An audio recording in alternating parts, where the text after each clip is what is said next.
welcome to another weekly dose of beauty and brains. Yep, that's what I'm going to be calling this weekly YouTube show that I've created for you, where I'm going to be sharing all of my favorite tips and resources and knowledge and 20 years of experience as an integrative esthetician, Ayurvedic expert, and chef to help you level up your beauty, skincare, and wellness experience. Okay, I'm going to take this off my wrist. So today, because we're right in the prime of summer, 'tis the season to get waxed, right? You guys are going to the pool, you're going to the beach, you got your little bathing suit on.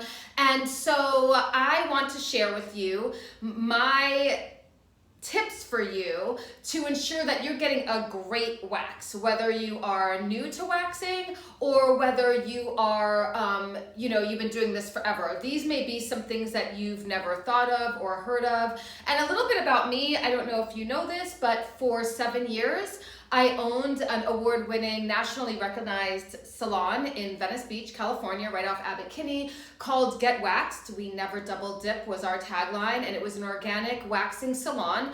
And as well, I also had my skincare products there, but we were in all the magazines, Best Of in LA, we were in Allure magazine, Best Of, InStyle, Best Of, we were in Vogue, we were on the news actually. So I know a thing or two about waxing, and I wanna take this time to share with you. And I'm gonna go through this fast because I wanna try to keep these Beauty and Brains episodes short and sweet so I don't lose my audience, okay? So let's get to it. And I have my notes here just in case I forget anything, because I really want you guys, I don't want to forget anything, okay? So a few tips. One, really important, well, they're all really important, wax or shave. Do not do both. Don't be like, oh, I wax, but then after waxing and the summer's over, I'm gonna start shaving again and I'm gonna go back to waxing. You'll never have a great experience like when you wax, when the hair starts getting really thin, it's barely there, it comes out really easily, you don't have issues with ingrowns, it doesn't hurt as much. When you're shaving, and I mentioned the ingrowns, when you're shaving, what happens is your hair always grows back really strong. It's thick and strong.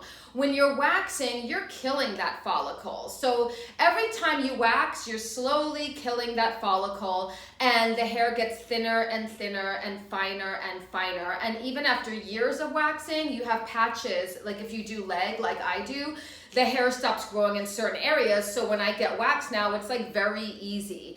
It's also really much more painful when you're shaving and then you go to your wax because of that tough, strong hair. Okay, so that's why usually if you're a first time waxer and you've been shaving, just brace yourself that the first time, it'll never feel like that again. If you can just go with it and know that and stick with waxing, you'll have a much better experience, okay? So that's number one. Number two, don't wax in nail salons and even spas for the most part. Why? Nail salon, you wanna go somewhere that specializes in waxing because it's a very specific technique. Sadly, when you're in school, in cosmetology school, you don't spend a lot of time learning how to wax. It's kind of like, you have a few hours or a day or 2 days, and that's basically it, which I find kind of crazy because it's such a huge part of your income as an esthetician and what you do. And so you want to go someplace where that esthetician knows how to wax. And they do a great job. And you're not gonna find that in a nail salon, they do nails. And in a spa, you're not gonna find that as much because they're really focused on facials, right? Or body treatments. They might get that random wax client every here and there. But for the most part, you wanna go someplace, like my salon was called Get Waxed. You might have some place where you live that's specifically waxing. That's where you want to go, okay? So that's that. I'm just gonna flip these notes over, make sure.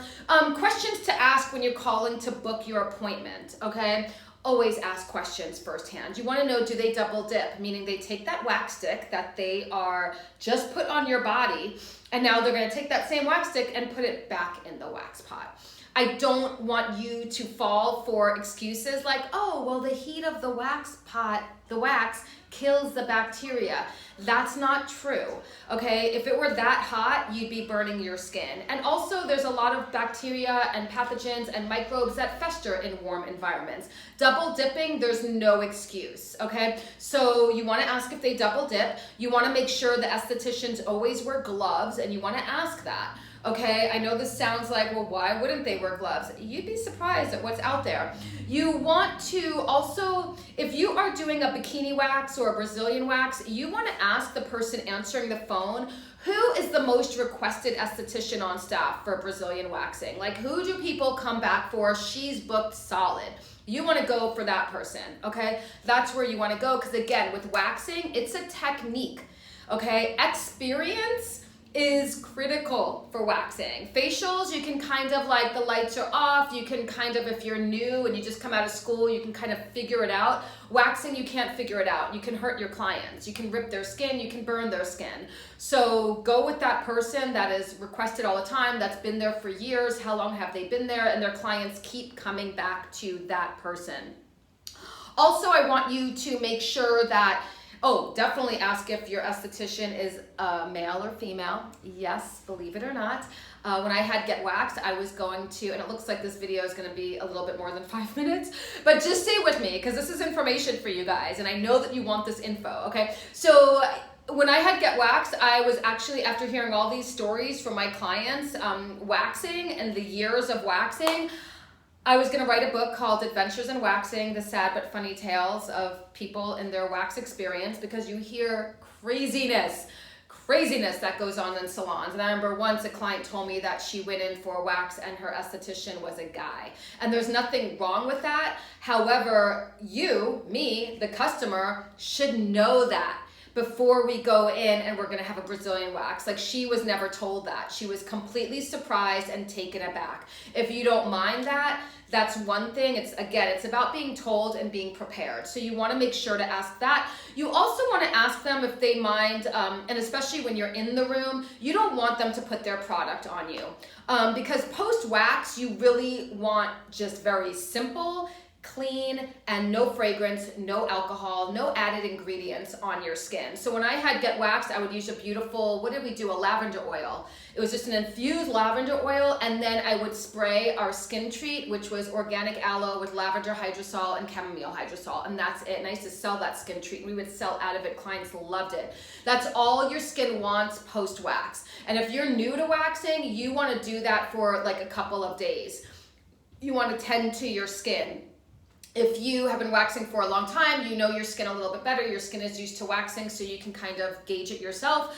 But if you're new to waxing, definitely coconut oil is very cooling, which is nice after ripping hair out of your skin, right, and pulling that hair out. So a little coconut oil, put it in a little pot, in a tiny little jar, carry it in your purse, and put that on after your wax. And then spray, even if you just make, you like, I don't have rose water, I don't have lavender water, make a little chamomile tea, put it in a little spray bottle, carry that with you. Just use your own products post-wax. And then if you're new to waxing, again, if you're regular at waxing and your skin is used to it, that's one thing. If you're new to waxing and you're doing a Brazilian wax or even like a basic bikini wax, no pool, no jacuzzi, no ocean, no lying out on the beach after, no sex after waxing. You cannot be intimate right after a wax and you've never waxed before. You can be, and you can do all those things, go on the jacuzzi, go in the pool, whatever, but don't call your esthetician and complain because now your skin is inflamed and red and aggravated. Okay, so those are all things you can do when you're a regular waxer and your skin is used to it. But again, not if you're new to waxing. If you're doing brows, if you want to get your brows done, really important is to, one, before you go in to get your wax, especially if you have thick, beautiful brows, you want to keep them thick. Make sure that you have to really communicate when you're doing brows. You can't sit there timid and not say anything, because then your esthetician will look at you and maybe do what she wants to do. What's her vision of beautiful brows? Kim Kardashian makeup and arches? And not everyone, again, arches, high arches are not for everyone's face. You have to look at the face, you have to know how to do a brow. Okay, so like I said earlier about who's the best at doing Brazilians, if you're doing brows, you want to ask, who is the brow person? Who do people come to for brows? Especially if you have thick brows that you don't want messed with, you just want to clean it up, especially if you're growing in your brows, because that's a very specific process that only someone who's experienced with brows will know what to do for you and to help guide you, okay? So ask who that person is, communicate what you want, what you don't want. You don't want someone to wax on top, only underneath, fine. You want someone to only tweeze, fine. And if you're on any retinoids, if you're on any topicals on your face, no waxing, then you want to make sure that you tell that to your esthetician and tell them to tweeze only.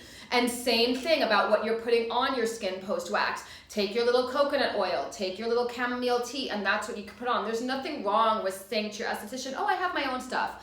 You know, if you want to make something up because you feel weird about it, just say like, oh, I have a lot of allergies. I'm just going to use my own little, you know, spritz right here. It's not a big deal. No one cares. We make more of these things than we need to. It's your skin. Do you want to leave red, crazy, blistered, or do you want to leave looking beautiful and not having really aggravated skin? Okay, so communicate, know what you want, speak up, and ask who is that brow person, and you book with that person. And of course, you can always read reviews as well.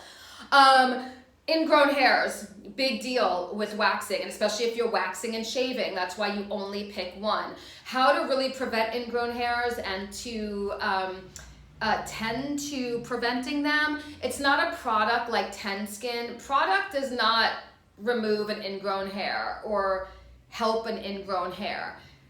First of all, you want to really prevent ingrown hairs. That's number one. That's the goal. Then if you get an ingrown hair, you want to get it to get out of that pore and get it standing up so you can wax it, because an ingrown hair is like looped over and it's gone back into the skin, and sometimes it can coil up. So if you've ever pulled out an ingrown hair and been lucky enough, you'll see sometimes it's really long and it's all coiled up, because that's what happens physiologically in your body, right? So dry brushing. I have a dry brush right here. Oh, I don't. It's over there. You guys know what a dry brush is. You want the bristle. The bristle will poke all those little pores and get those hairs standing up. So you want to do that the day before your wax. You're doing legs, you're doing bikini, dry brush that area. Just give it a nice brush the day before, and even the morning of if you want to, if you feel like, you know, just dry brush. If you're very red in this area, be very light about it. Don't use a heavy hand, okay? So that's really important. And then also you want to make sure that once those little hairs start growing back, that you are dry brushing when those little hairs start growing back, so everyone is standing up. So when everything starts growing back, they're upright. They're not looping over. And that way you can get a nice good wax. And you should not have issues with ingrown hairs. And also you shouldn't have issues with ingrown hairs when you're putting nice product on post-wax and you're really taking care of your skin. For men that shave, that's why shaving brushes, that's the whole premise behind a brush, that you dip into your lather and you put on your face. You want that brush to get these hairs standing up. Okay, so that's a remedy for ingrown hairs. It works like a charm. Again, I've been waxing for years. I know what I'm talking about when it comes to waxing.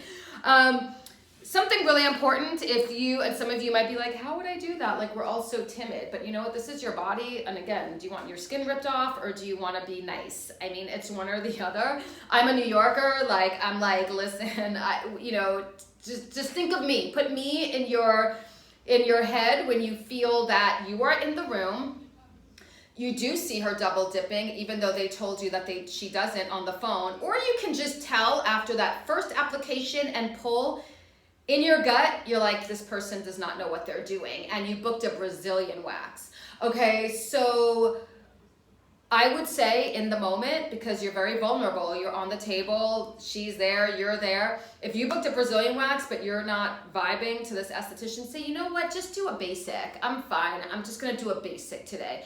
Because with a very basic bikini, they can't do much wrong. You do not want them doing a Brazilian, or even what I used to call an extended basic, where you come in very tight. You just don't take off that private area below. So they're coming in tight. You don't even want them to do that. Just say, you know what, just do a basic. I'm fine. And then leave.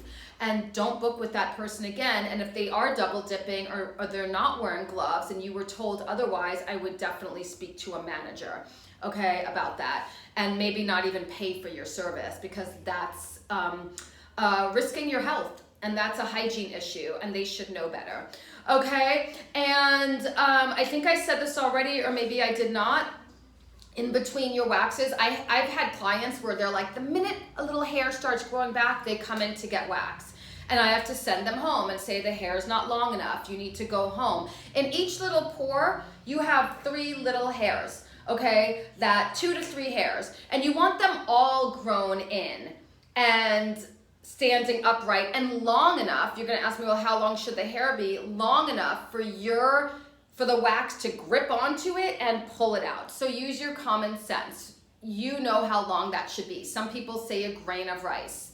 However you can think of it, it cannot be stubble. Okay, stubble means only one little hair has come out, which means you might get that hair out, probably not, but maybe you'll get lucky and that hair will come out. But tomorrow, here's gonna be the second hair and the third hair. So why get waxed when you're gonna have hair growth coming in? You want all those hairs grown in, you want them long enough for the wax to grip it, and for it to be able to be pulled out. So you can't just come in, that's not how you wax. Waxers, we know that we have to deal with the period when we're growing out the hair.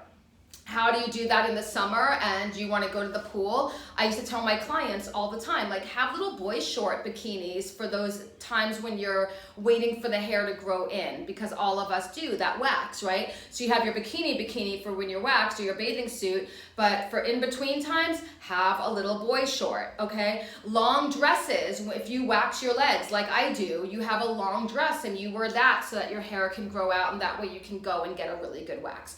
Okay, so clearly this was longer than 5 minutes. I kind of thought it would be, but the point, I wanted to give you all this information in one. I was thinking of breaking it down into 2 episodes, but I'm doing this every week, Beauty and Brains, and I didn't want you to have to wait another week to hear this information if you really want to go and get waxed, okay? And you are new, and I'm like, why should I make you wait another week? So this is kind of an exception. Normally videos will not be this long.